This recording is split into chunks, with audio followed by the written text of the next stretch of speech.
Thank you.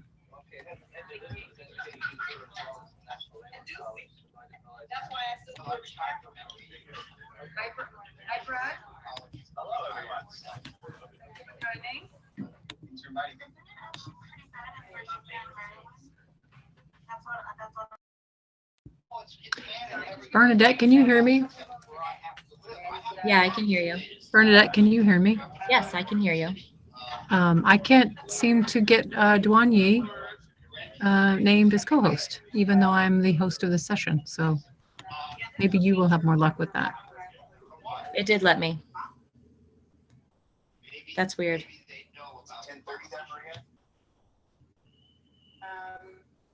Okay, very good. And Emily already told you, Duanyi, to do record to the cloud before you start? I think I click recording. I think we already start recording. Oh, you are. Did you already start it? Yeah, I think so. Oh, okay. Perfect. And we have a question about where to find the recording. So we will post it on LERA's website.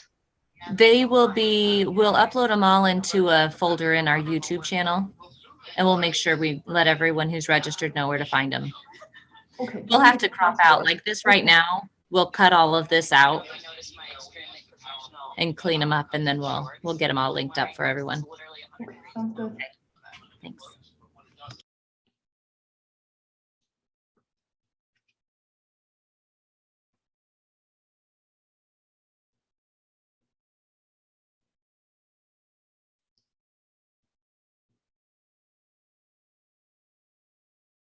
And let's wait 1 more minute before we get started.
So can everyone see my screen right now? Okay. All right, let's go ahead and get started. Welcome everyone to our LERA Best Paper session on gender. And my name is Duanyi Yang, and I'm an assistant professor at Cornell University IOR School, the Labor Relations Department. And today is my great honor to introduce our 3 awesome presenters. Orkideh from Montclair State University, Alison Gandonrock from McGill University, and Auret Van Heerden from Equiception. And let me first introduce the first presenter, Orkideh. And today she will present a joint work with her colleague titled the Pro-cyclical Unemployment Gender Gap, a Household Occupational Portfolio Choices. And to give you an overview of Orkideh's bio, so she is currently working as an assistant professor of economics at Montclair State University at New Jersey. She joined the Department of Economics after she received her PhD from the Graduate Center, City University of New York. And currently, Orkideh has 2 areas of research interest. One is on applied econometrics, in which she studies and compares different econometrics methods and models in their underlying assumptions and performance. And her second research interest, which is related to today's talk, is on wage and gender inequality, in which she studied the magnitude and underlying causes of national and international disparities. So now I'm going to turn the floor to Orkideh, and I'm going to stop sharing my screen, and she will present a paper called the Pro-cyclical Employment Gender Gap, a Household Occupational Portfolio Choice.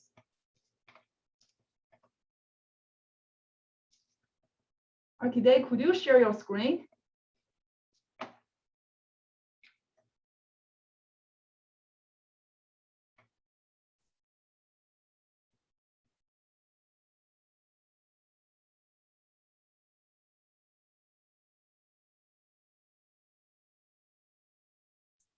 Can you hear me, and do you see my slideshow? I think it's better if sorry about that. Yes, I can hear you, but I see the presenter's mode. I think this is the best way. Whenever I click to change it, it just goes black. So I think I'm gonna go ahead with this mode. Do you see the PowerPoints? Yeah, yeah. Okay. I think this Okay. works. So thank you so much for introducing me. So the title is, as you mentioned, the Pro-cyclical Unemployment Gender Gap, a Household Occupational Portfolio Choice. I'm Orkideh Gharehgozli, and this is a co-authorship with Dr. Vidya Atal and Dr. San Vicente Portes from Montclair State University.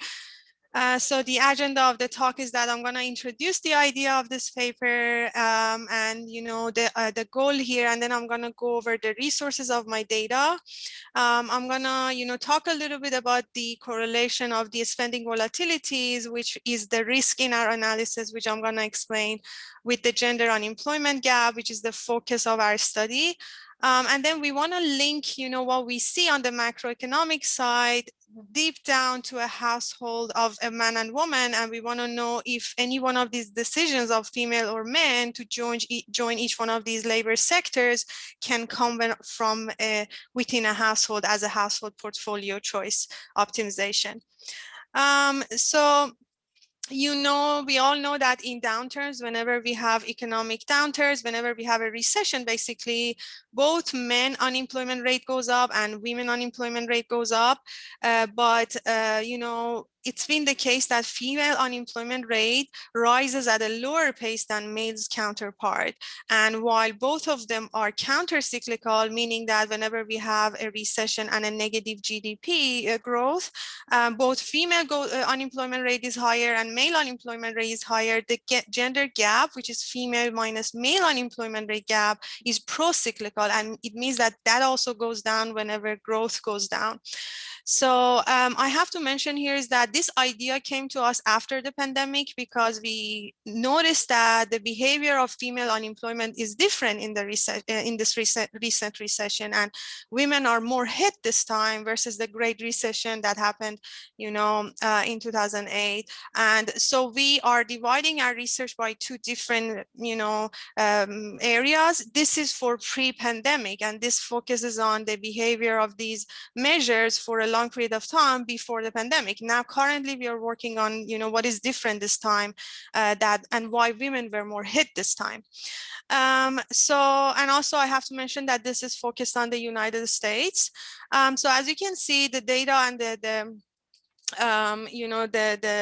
this graph is over 1990 to 2019, as I mentioned, for pre-pandemic. And as you can see, this blue line in the middle is the growth rate. So here we had in 2009, we had a dip, which was the Great Recession. So the overall unemployment rate, which is the orange line, goes up. It even reaches to around 10%. But as you can see, female minus male unemployment rate goes down, meaning that men are more hit whenever there is a recession. Men get more unemployed than women. So we thought this is a too broad of a picture, and we need to decompose the economy. So we looked at men and women presence in different occupation. We looked at industries, and we looked at economic sectors in terms of like consumption expenditure by non-durable good, durable good, and services, to see the dynamic within each one of these sectors.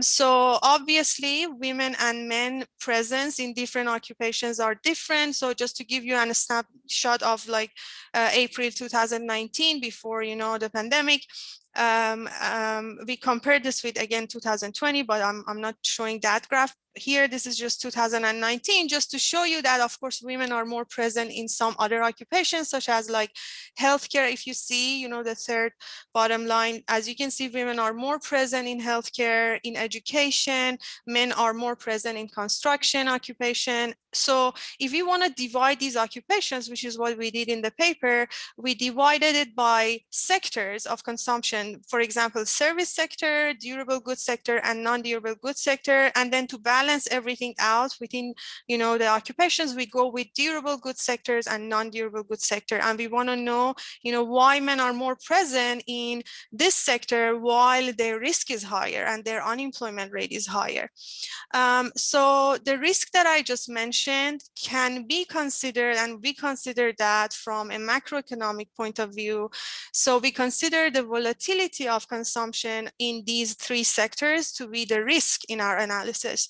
So as you can see, the blue line is the GDP. As you can see, the red line, which is the durable goods personal consumption expenditure, is very volatile. And, you know, it had a high standard deviation over time. And, you know, in this sector, the standard deviation is 1.9%, which is close to 4 times larger than the real GDP's standard deviation of 0.56%, meaning that it's very volatile. When there is a recession, that consumption expenditure on the durable goods get hit, you know. But in service sector, as you can see, for example, the purple line, which is the service sector, it's not that volatile. It's as if nothing is happening to the service sector consumption expenditure. So this gave us the idea of the risk. So it seems that whenever we have, you know, this gave us the ability to decompose the GDP, decompose the economy to 3 sectors, but mainly the durable and non-durable goods sector. So again, this will be my risk in my, you know, analysis. You know, before talking about the return, I like to show you the resources of the data that we had. For the unemployment rate and labor force participation data, again, for the United States, which is segmented by occupations, by gender, by industry. It's a very rich data set. Comes from labor force statistics, from current population survey. And the main variable of interest that we work with for return, because again, I explained the risk. For the return, we work with median usual weekly earnings. The data is provided again from CPS.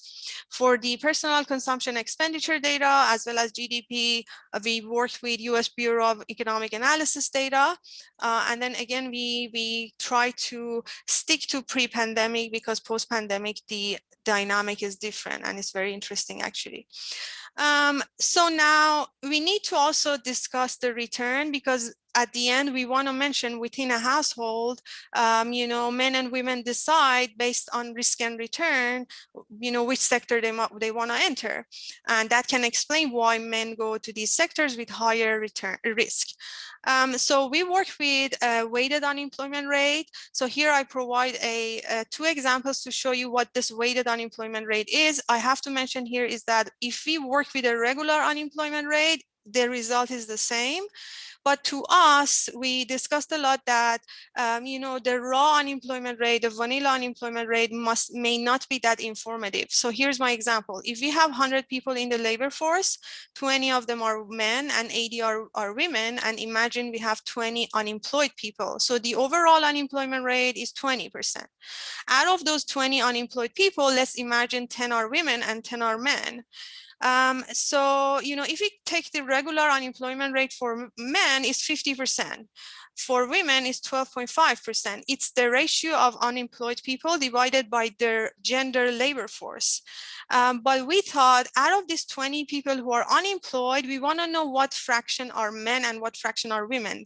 So if I'm a woman, I know if in this sector 20 people are unemployed, 10 of them are women, so and 10 of them are men. So basically the weighted unemployment rate, which is simply unemployment rate weighted by labor force participation, you know, gave us a better indicator of, you know, what we want to study. So in our, you know, return, which is simply my earnings, if I enter any one of these sectors, my return is basically, if I work, I'm going to get average earning. If I don't work, I'm not going to get anything. So the expected rate of return that we got in this portfolio optimization problem is simply working with this weighted unemployment rate. It is interesting to look at, these two graphs, which is again for durable and non-durable goods. We divided the whole economy by these two sectors. As you can see, for the durable goods, the situation is very different than the non-durable goods for men and women. The blue line in both graphs on top and underneath is the overall unemployment rate. The orange one is male, the green one is female, and then the black line is women minus men unemployment rate gap. So as you can see in the durable goods sector, the main part of the unemployment rate is derived from men unemployment rate in the durable goods sector. But in the non-durable goods sector, it's kind of like both men and women are contributing to the unemployment rate. So, and that's what we had in mind to study. As you can see, when we have a recession in 2008 here, 2009, in the durable goods sector, the gap is very negative, while in the non-durable goods, it's not that negative. So it seems that both in terms of volatility of consumption and in terms of unemployment rate, the durable goods sector is risky for men. And the non-durable goods is not that risky, but men end up being more present in the durable goods sector.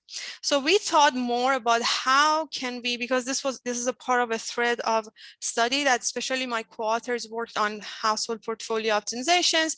So we tried to link this to a dynamic of within a household. So if I'm agent woman and agent man within a household, why a woman ends up in a less risky job and men end up in a high risky job? Well, the return in the risky job is more, and the return in the less risky job is lower. That's my last slide, which I'm going to show you. So within a household, we solved a utility maximization problem. So if you consider this very basic utility function where theta is the bargaining power of a woman, JF and JM are important parameters. They are the riskiness of the job for men and women. X is the consumption of goods and household products, and X consumes the overall earning of the household, which is wage of women and wage of men. And then if we replace this X, which exhausts the earnings, we're going to get to this max utility underneath. So there are some conditions for our parameters, meaning that, for example, the risk aversion of a woman is higher than a risk aversion of a man. This row presents the risk aversion, and from the literature, we consider female aversion to be more, and we mention at the end as part of our conclusion that the higher is the risk aversion of a woman, the higher men end up in a risky job, and that's why we see more gender gap in that sector. So again, we need to solve this utility problem on top. When we take the first order conditions, we get to the two statements on top, on the right side. We needed to have assumptions for the risk aversion functions. For women, we considered it to be AX2, just a function that is higher than men risk aversion of y squared. Wherever A is higher than 1, risk aversion of women is higher, and that's what matter to us. So when we plug in these two functions in the first two order conditions, we get to this statement for riskiness of men job, and this statement for riskiness of the women job. So then at the end, the household optimally chooses the more risky job for the man if this condition holds. If JM is bigger equal than JF, and when we plug in the first order conditions, at the end, we get to this last statement. So this means as A increases, when A, if A increases, meaning it means that women are more risk averse. The higher that the female is risk averse, then there is a higher likelihood that this condition holds and men end up in the higher risky job. So that is simply the idea here. So men end up with higher risky job and they get also higher return because as I explained, when we calculate the earnings, weighted earnings for if I work, I'm going to get the average wage. If I don't work, I'm not going to get the anything. I'm going to get zero. So if you get that for men and women, for durable goods and non-durable goods, the left-hand side is for women, the right-hand side is for men. As you can see, men generally make more regardless of the sector, but within each gender, the durable goods sector pays more. So, you know, again, the higher the risk, the higher the return, and men will end up more in those sectors. The higher is the risk aversion of the woman within the household. So I'm not sure how many more minutes I have. I think you have 2 more minutes. Okay, so the conclusion of the paper is that, you know, we study the pro-cyclical movement of the gender unemployment gap. We look at the behavior of the components of GDP with the personal consumption expenditure sector's point of view. We document that there is a higher return with higher risk in some sectors. We use a household employment portfolio choice model to show how all else equal, different levels of risk tolerance will draw individuals, different genders to different sectors with different volatility profiles, thus providing a spectrum of participation that can be seen through gender lines. And we conclude that, you know, rooted in the dynamics of the household, men end up in the higher risk jobs, higher volatility sectors, and the higher is the difference between the risk aversion of men and women, the higher is the presence of men in those sectors, which explains the pro-cyclical movements of the gender unemployment gap. So that's the it's a work in progress, and I can't wait to hear all your feedbacks and questions. Thank you.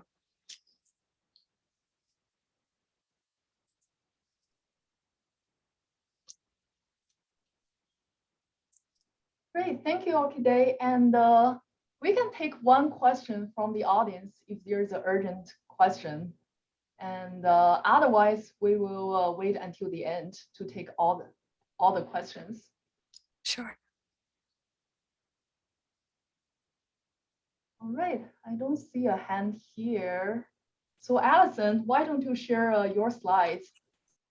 Okay, that's great. Hang on, let me just. So I have a small audio problem today. So I'm 2 different people in this chat. So to watch me, you're going to have to look at the other screen that says Alyson PowerPoint. I apologize for that. So let me just share. All right, don't worry. So while you are sharing your slides, I want to give a quick introduction of Alison Gandonrock. And currently she is a 3rd-year doctoral student at McGill University. And she has a research interest in the practices that create and reproduce gender inequality in and out of the workplaces. And one of her current research study how gender affect the way that task structure contribute to wage inequality in the context of United States unions. And another current project of Alyson looks at how changes in work practices under COVID might help us to better understand the norm emergences, stability, and changes. And Alyson received her Bachelor of Art degree in Modern Languages from the University of Oxford. And she also has a master's in public administration from Harvard Kennedy School. All right, I see the slide is here and the floor is yours. Yeah. Great. So I'm just going to start by telling you a little bit about my story. And I had hoped just to stop sharing to have so you could see me, but it's not going to work. So I'll just leave the blank screen, but I'm in this screen here. Hi. So my name is Alison Gandonrock. I'm a 3rd-year PhD student at McGill. And as Duanyi just said, I'm very interested in gender inequality in and out of the workforce. So today I'm presenting an ongoing review. It's also a work in progress about gender and the field of IR. And I just wanted to tell you a little bit about myself before I started.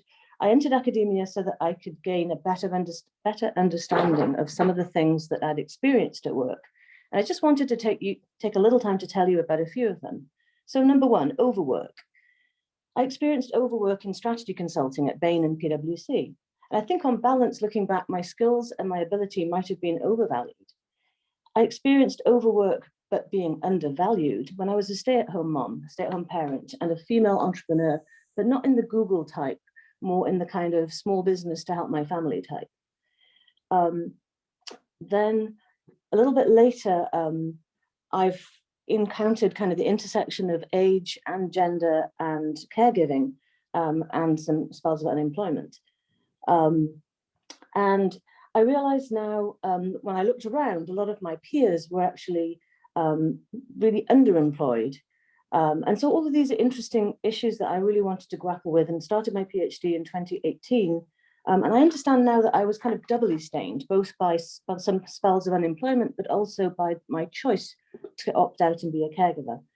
And I think that many of these, I'm telling you about this because many of these experiences were in fact closely tied to my gender identity and the gender socialization that I experienced. In other words, I experienced that gender is fundamental to the way that I experienced work. And in my PhD so far, I haven't yet found exactly kind of a full reflection of these experiences, even in IR, a field that is a pioneer in work. So this is kind of the point I want to make to you today, my key message. Gender is fundamental to work, and the IR literature is really important in examining it. I'm not really going to justify this claim because I don't have time in such a short presentation, but should you want to talk offline, I would be delighted to talk more about my kind of basis for this claim. Work is experienced very differently by gender, which is a little of what I was telling you in my experience. This is driven by some fundamental, very sticky assumptions that we make about work and gender. One of those is the fundamental underlying division of work, paid and unpaid. So women generally carry a greater caregiving load and a greater mental load than men do in terms of non-work responsibilities. Up to this point, I guess I really focused on me. I'm a woman, my experience, but I just wanted to say that gender, well, first of all, I know it's not a binary, but it is the way in which it has been studied. And so I beg your indulgence on that. But gender does not equal only women. And in fact, the way that we experience, or that men experience work is also very much formed by that gender socialization. In a recent, or actually 2013 report, Wasserman and Auret find some evidence of a tectonic shift over the past few decades for men. And as women's participation has grown, men's has fallen, especially among low-skilled young men. And in fact, as women are closing the educational gap and making, closing completely that human capital education part, men have fallen behind. And the progress, and I have to caveat pre-COVID, that we've made in closing the gender gap, I think has come as much from men's losses as it's come from women's gains. So putting the two together really could hide some key trends. And that's the point behind, I guess, my presentation. I wanted to stop for a minute on one particular site from this paper, which I thought was very powerful. I'm going to read it to you because I think it is important. Although a significant minority of males continues to reach the highest echelons of achievement in education and labor markets, the median male is moving in the opposite direction. And I think that's not something we always think of when we think of gender. So I'm not saying something new, and I do understand that there's recognition by our field that gender has been inadequately integrated so far into our field. And this is, noted by some of our leading scholars. Rosemary Batt, upon the 75th birthday of LERA, highlighted this issue, the issue specifically of having greater diversity. And in fact, this morning in his opening remarks, Marty Walsh, specifically our Secretary of Labour, highlighted that there's a need for gender inclusion, amongst other things, in the policies under development. Rosemary Batt particularly pointed out gender, and when she mentioned how the past of our field has been generally white and male. But this, and I think actually thinking about it, this has possibly led to a narrowing along kind of these lines so that the modal individual for IR research has been a working class white man. But we're definitely moving towards a place of wanting to expand that lens. And there have been a number of different calls for special editions and calls for papers including Larry Kahn and Rosemary Batt as editors of ILR, to open the lens from what it was as class 100 years ago to something much more complex, to the intersection of class, race, gender, ethnicity, and immigrant status. So from what they're saying, we know that the literature hasn't done the best job of integrating gender with some fairly understandable and kind of basis. But going forward, I think it is hopeful, as we've got these special issues. Another one I was going to highlight was the British Industrial Relations Journal in 2021 in September. This is coming out. And in fact, I do have to say that this is research that I started in the class project. And when I started to define it, none of these had yet come into publication. That was maybe about a year ago. So what I'm going to talk to you about kind of a two-stage process. I have started a pilot review in the context of an IR class with Tom Coken, where it was really a class paper. But this is what I was thinking about, that we kind of have gender and work, and then the intersection of both of those with IR. I was interested in understanding how our field had grappled with talking about gender in its history, because when we covered the history of IR, I noticed that many of our field had been founding fathers, and the only founding mother I could find on the academic side was Beatrice Webb. Now, this may just be a reflection of how all academia was, and I understand that, but even the trailblazers in our field have been more on the policy and practice side, Frances Perkins. And, you know, in 1947, when LERA was founded, only 5 out of 83 founding members were female. So this absence of literature surprised me, and that's why I wanted to take this initial pilot review that I had to say, with children at home and COVID, I had hoped that I would be presenting the full review to you today, but I'm going to talk more about my progress towards that goal. This absence of literature surprised me, and so I'm hoping to take my pilot review forward into a full review that will be more systematic. So my pilot review, this is what I did. And again, in the context of a class, kind of less rigorous context, I looked at IR and gender and work, IR and women, IR and gender and history, and union and gender. I looked for these in Google Scholar at any time. And this is what I found. I did find work.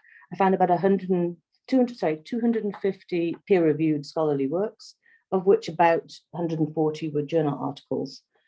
I coded them. I coded them for on the basis of, for inclusion was gender and IR in the title. That could have been a term like IR, welfare, union. I also noted whether it was from an IR journal, from an accepted list. And I was very interested to see whether it would be a critical take on gender and work. This is important because understanding position and power, which is at the basis of critical literature, is key to understanding the experience of work. So what I did find in this preliminary review was not as much as I expected, and not really exactly where and how I expected it. I found more outside IR than I thought I would, and I found more in books than in journals. And I think that as scholars, we tend not, in our field, as opposed, say, to history, we tend not to look at books. I'm very interested in critical and in the critical side, because that can help us understand experience of these minorities, women. And so I'm going to just show you some of the papers that I thought were of greatest interest. I only found 10 that I could term as critical, and 6 of those were in an IR-focused way. And there were 4 that I found that were very interesting but adjacent. They weren't necessarily 100% on IR too. So an interesting takeaway, I guess, is that there is little critical gender theory research, and I'd kind of like to, you know, look at that in the ongoing part of my research. This is the same information, just showing you that, you know, there is work there. It's very encouraging, but it would be great to have more.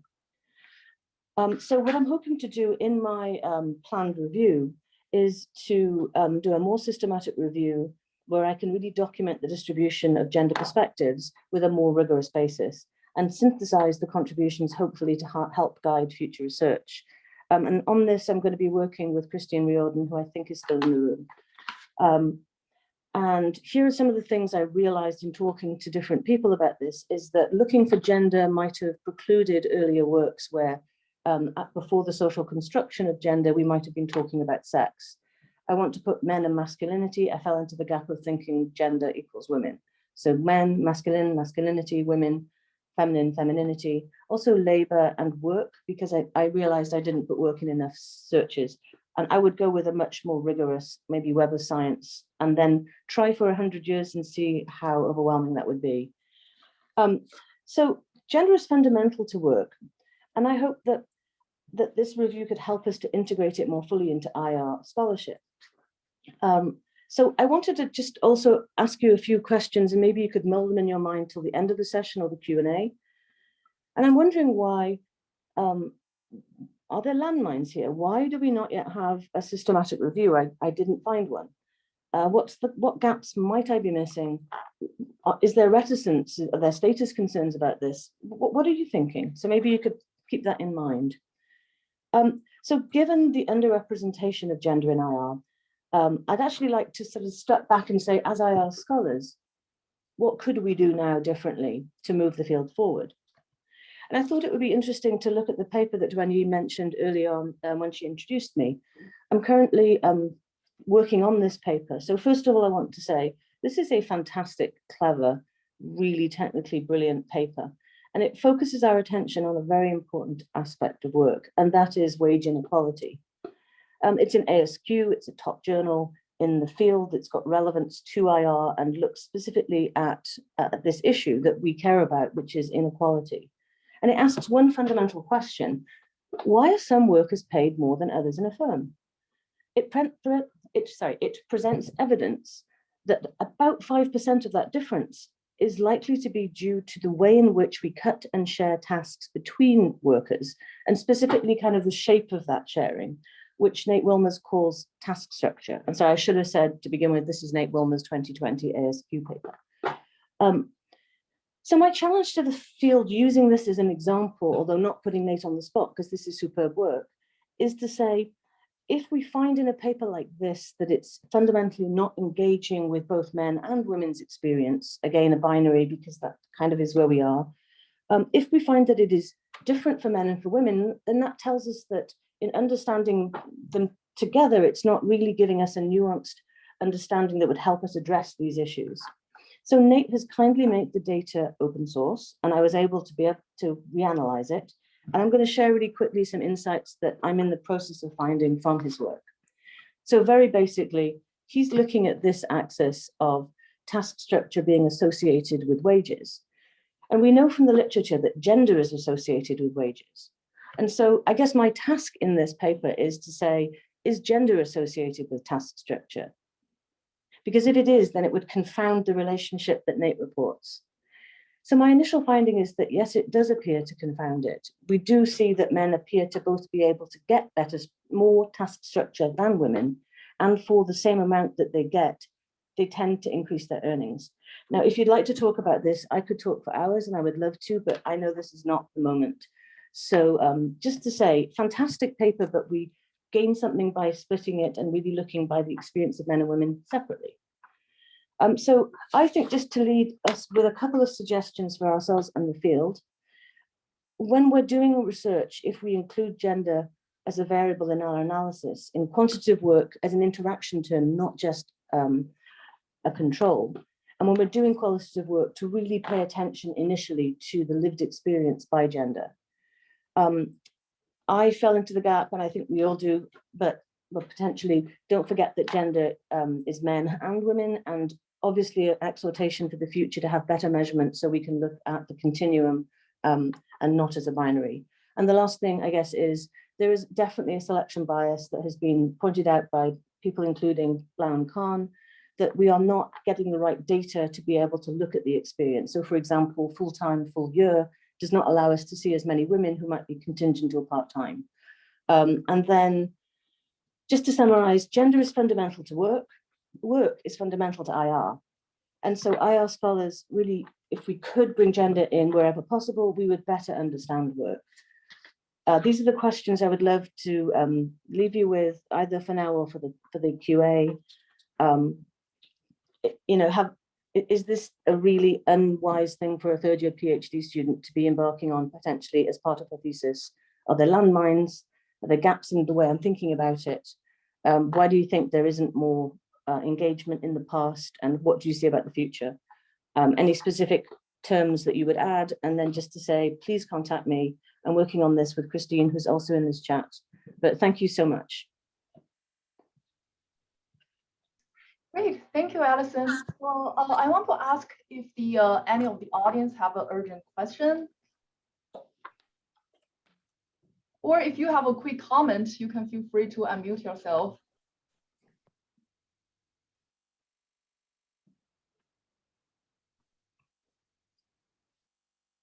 All right, if not, I think we can wait until the end after we hear from Auret van Heerden. Auret, I think you don't have any slides, correct? Correct. Okay, so I will just quickly introduce you to the audience. So our last presenter, Arreben Ferdin, he has been working on labor and human rights issues in global value chains for over 40 years. And he started his career while at university in South Africa. And he continued working on these topics at the ILO and the Fair Labor Associations. And now Auret runs the Swiss consulting company, Equiception. And he's also a co-founder of the Fair Wage Network and has recently launched the AI-powered social analytics company. And Auret also teaches on executive education programs in Switzerland and China. So today, Auret is going to present a paper titled "Has Participation in the Global Value Chain Empowered Female Factory Workers in Ethiopia?" All right, the floor is yours, Auret. Thank you. So what I want to look at is how the experience of Ethiopia plugging into global value chains for textile and apparel has impacted women workers. And as you know, Ethiopia is the most recent country to join the global value chain. And there haven't been a lot of recent entrants, actually. You've got to go back to basically Myanmar around 2012. Before that, it was Vietnam and Cambodia. So buyers, brands, and retailers looking for new sourcing destinations have been running out of road, particularly in Asia. So there's a lot of attention being paid to Africa now because it has the right demographics, large population, relatively young, and a massive need for investment and employment. So the Ethiopian government decided very consciously to position itself as a sourcing destination or a destination for investment, which they anticipated would be leaving China. There was a lot of speculation that because of rising costs in China, something like 80 million jobs would actually shift from China to Africa. And so Ethiopia decided to emulate countries like China by building dedicated investment parks, industrial parks, which could receive these foreign investors and provide the right investment incentives so that they could attract them and then create a lot of jobs. They also hoped that they would get technology and skill and knowledge transfer, that they would boost their exports and earn a lot of foreign exchange. And of course, there have been other countries who have tried this, China being the case in point, but also Bangladesh and so on. And Ethiopia was hoping to emulate that experience, shift a lot of jobs from relatively unproductive rural employment to much more productive manufacturing employment. You need to bear in mind that the manufacturing has always been a small component of the Ethiopian economy, under 5% of GDP, and manufacturing employment is under 5%. But they were hoping to boost this. So starting around 2012, they embarked on the strategy quite aggressively. Government was really committed to it. And they, if you like, got lucky. The attention of a couple of major brands, particularly PVH, Philips Van Heusen, who led a group of about 18 PVH suppliers into one particular park in Ethiopia called the Hawassa Industrial Park. However, the rest of the plan didn't really go as anticipated. The first thing that everybody discovered is that the Ethiopian labor market is quite counterintuitive. Just to give you one basic example, you can make more money as a day laborer on construction sites than as a sewing machine operator in an export garment factory. So they opened the park, they built it and they figured they would come, right? The problem was they didn't come. Workers were not convinced. The wages and terms and conditions on offer were not enough to attract people into those jobs. There was also a lot of uncertainty, right? The people weren't really familiar with export industry and the kinds of brands and suppliers who were moving into Ethiopia. So in the case of the Hawassa Industrial Park, they set up a dedicated recruitment system, which does outreach to rural villages, gets women, brings them into Hawassa, screens them and tests them. And if they pass the tests, if they show an aptitude for garment work, they're put into a database. And employers can then contact the recruitment office, which runs the database, and say, I need 100 sewing machine operators, and the recruitment center will contact them and deliver them. Of course, getting the women into the jobs was only the first challenge, right? Once they were there, they found that there were a lot of issues.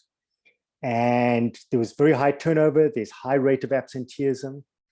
There was no housing available in the area of the industrial park. The design of the park had somehow just overlooked the question of accommodation and transport. So women have really struggled to find accommodation. When they do, it's expensive because there's there's now suddenly 20,000 or 25,000 new residents looking for accommodation. Inflation in the area of the park is high, so cost of living is very high. And the wages on offer were, shall we say, unrealistic. There's no minimum wage in Ethiopia, no statutory minimum wage. And the incoming investors had been given a reference wage based on the public sector, okay? Where, of course, workers might trade off, or employees might trade off low wages for social security benefits, pension benefits, and job security in particular. So employers were frankly offering a base wage, which was literally below the poverty line calculated for that area. So this obviously resulted in very high levels of turnover and high levels of conflict. And so while this foreign investment strategy had been carefully designed, the parks had been built, they were tailor-made for investor needs, they were really, really modern parks, the labor element proved to be the wild card. Okay.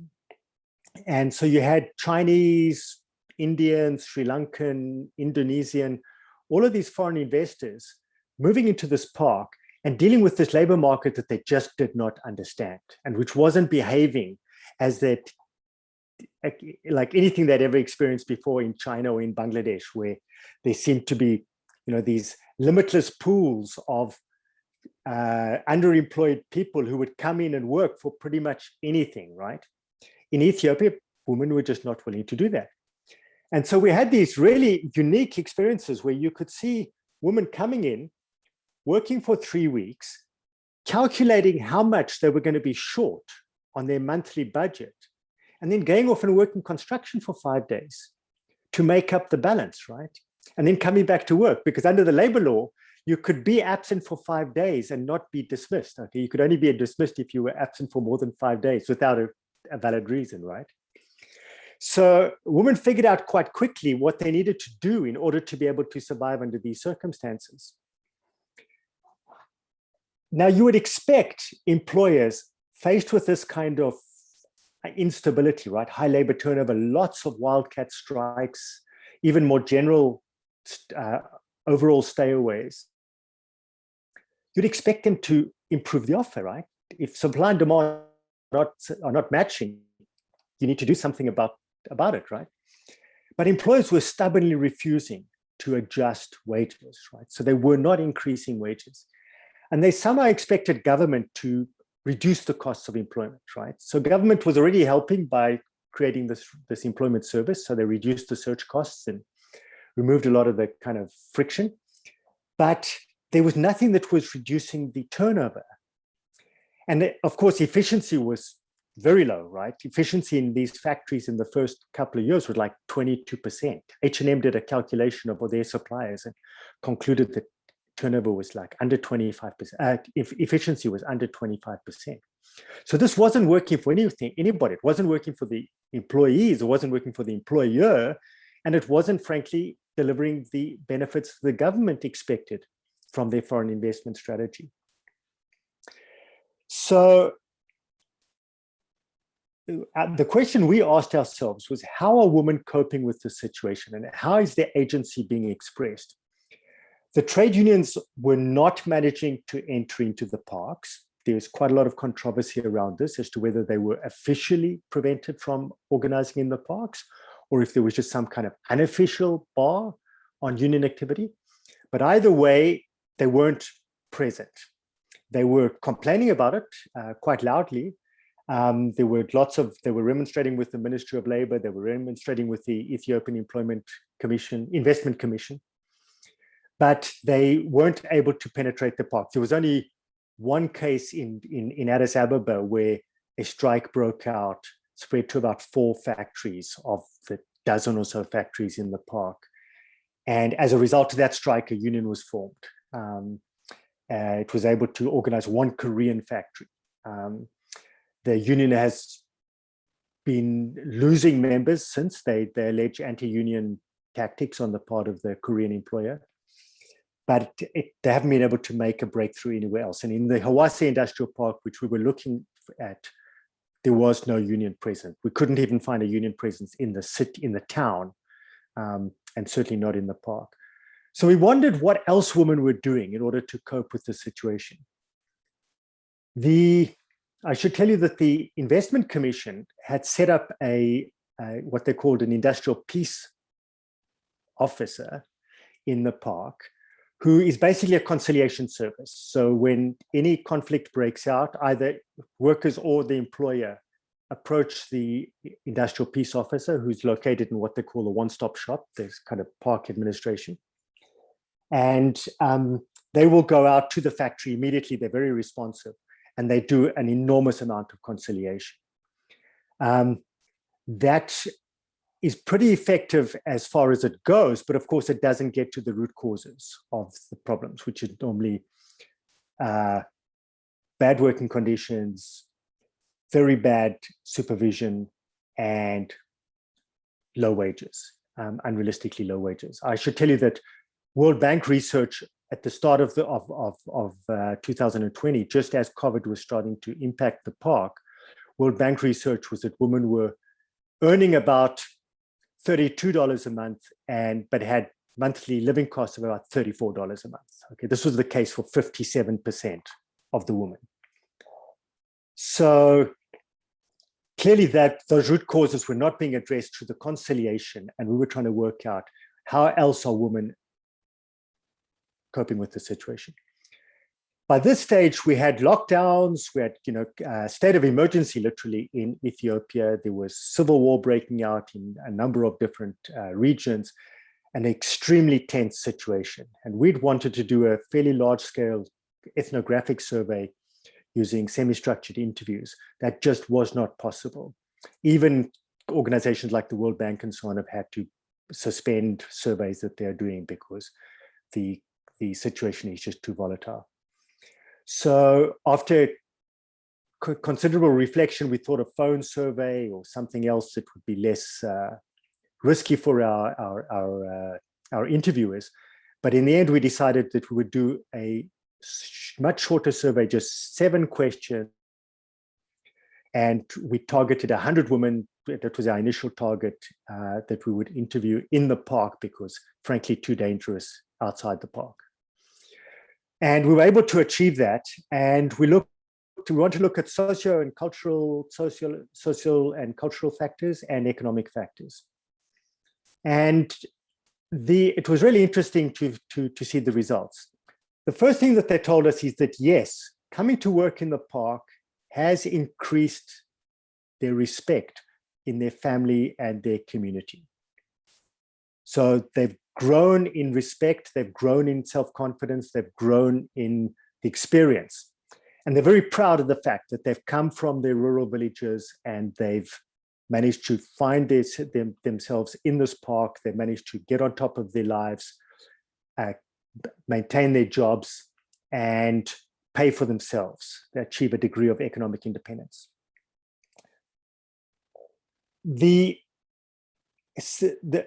financial question they're addressing by either forming or joining ROSCAs, rotating savings and credit organizations. Okay, these are quite common in Ethiopian society.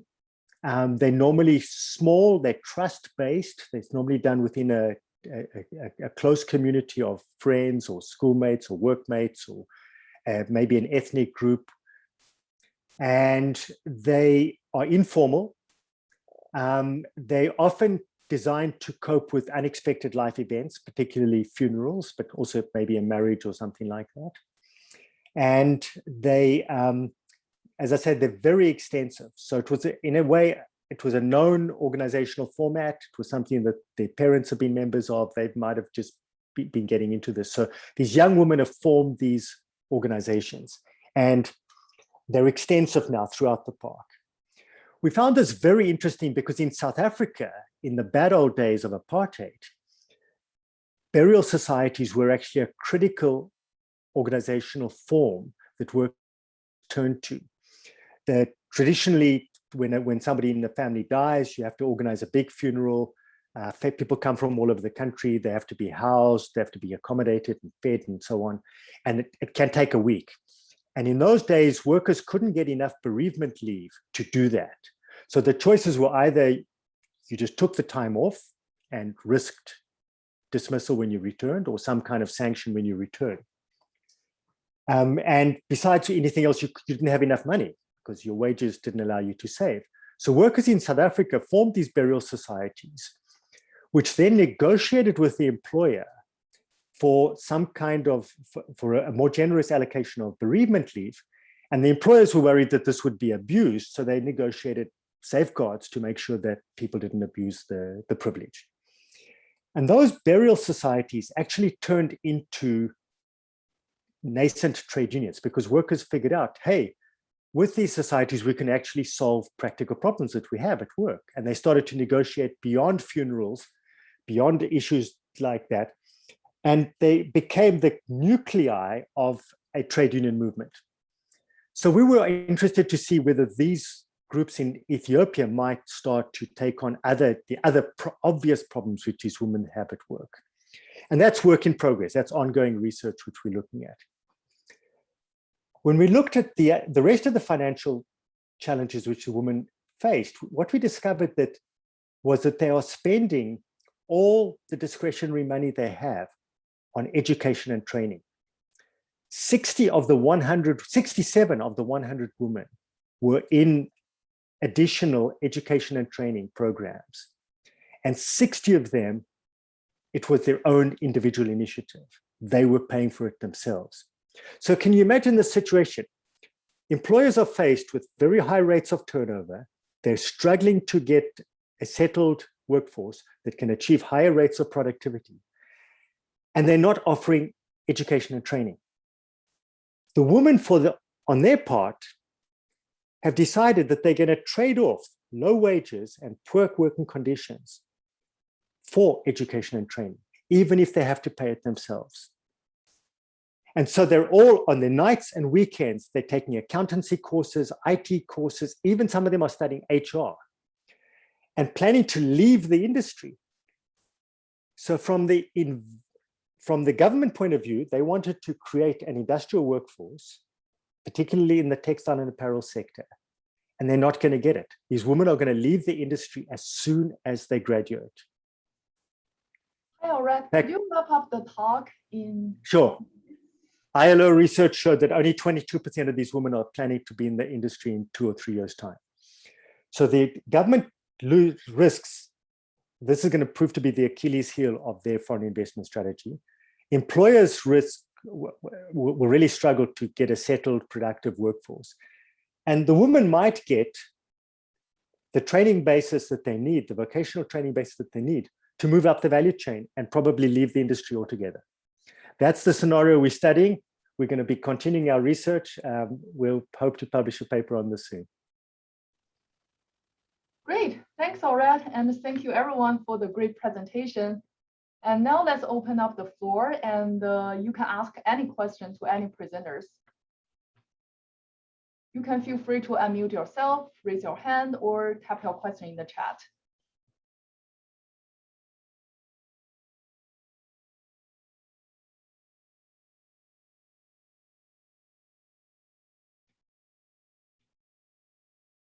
Yeah, so if there's no question, I'd like to ask a quick question and comment on Alison and Christine's project.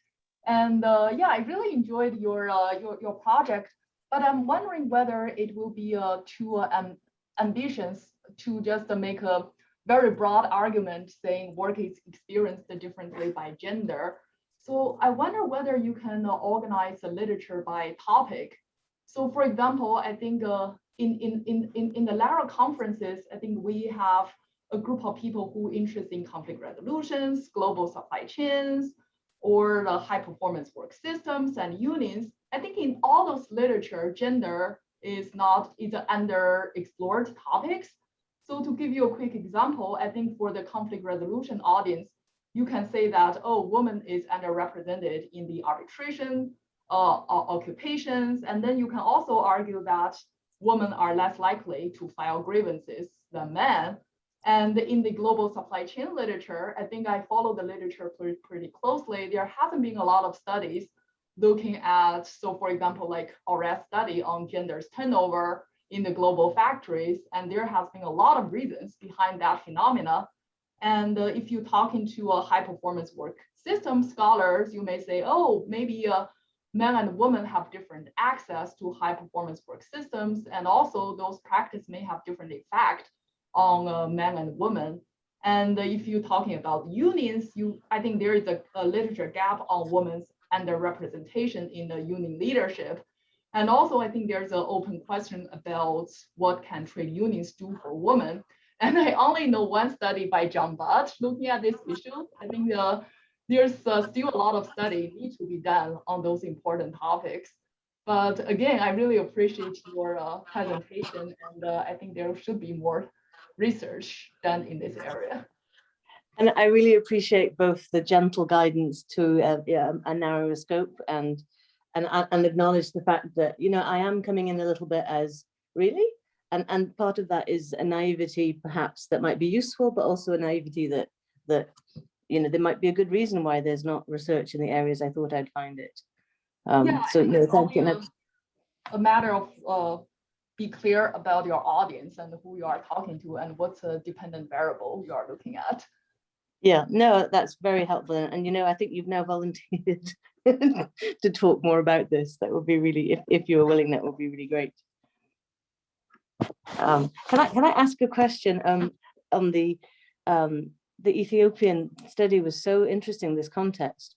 I'm just wondering why you think that companies still want to go there, or what do they get wrong? I mean, I really am interested in just understanding.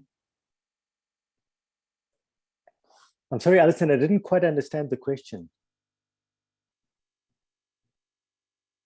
You're on mute. Sorry, I couldn't unmute, sorry. I'm sorry, I have a technical problem here. Can you still? I don't know. I can hear you. Okay, sorry, I think I lost one of my, anyway. I was wondering whether the companies who want to invest in Ethiopia, what is it that they have misunderstood about I mean, there must be a reason why they decided to invest heavily at a government level, but it's not being met with a government response to help them on, the terms that they would like. So I'm just wondering, why do companies still want to be in the global supply chain in Ethiopia if it's such a difficult context in terms of labor? So I think a lot of these companies are actually SMEs.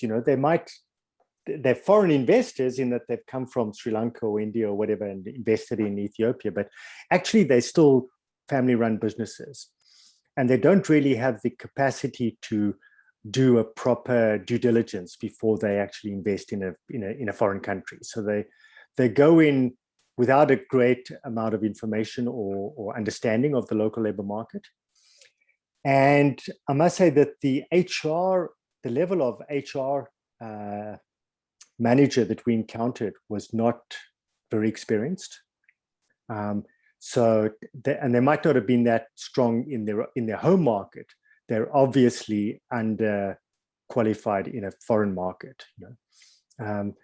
And interestingly enough, like China, in the early days of foreign investment, when you didn't really have HR as a profession, in Ethiopia, there are very few Ethiopian HR managers that you could hire. So these foreign investors are really dealing with a cultural and even economic situation they don't understand, and they don't have the management to figure that out.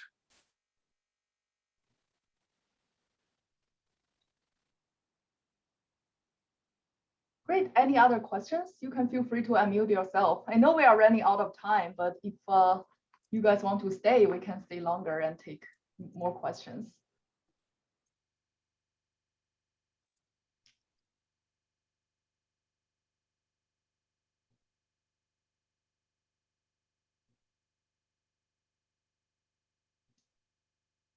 All right, so if there's no question, I think I want to thank everyone for making the session today, and it's a great pleasure to see you all. And if you have more comments and suggestions, you can feel free to email the authors of your questions and comments. I hope we can stay connected, and I look forward to see you around in the future session in these 2 days. I want to thank you and Auret and Alyson for great talks. Thank you. And thank you too. Thank you. Participating. Yes, thank you all. That was fantastic. Thanks a lot, folks.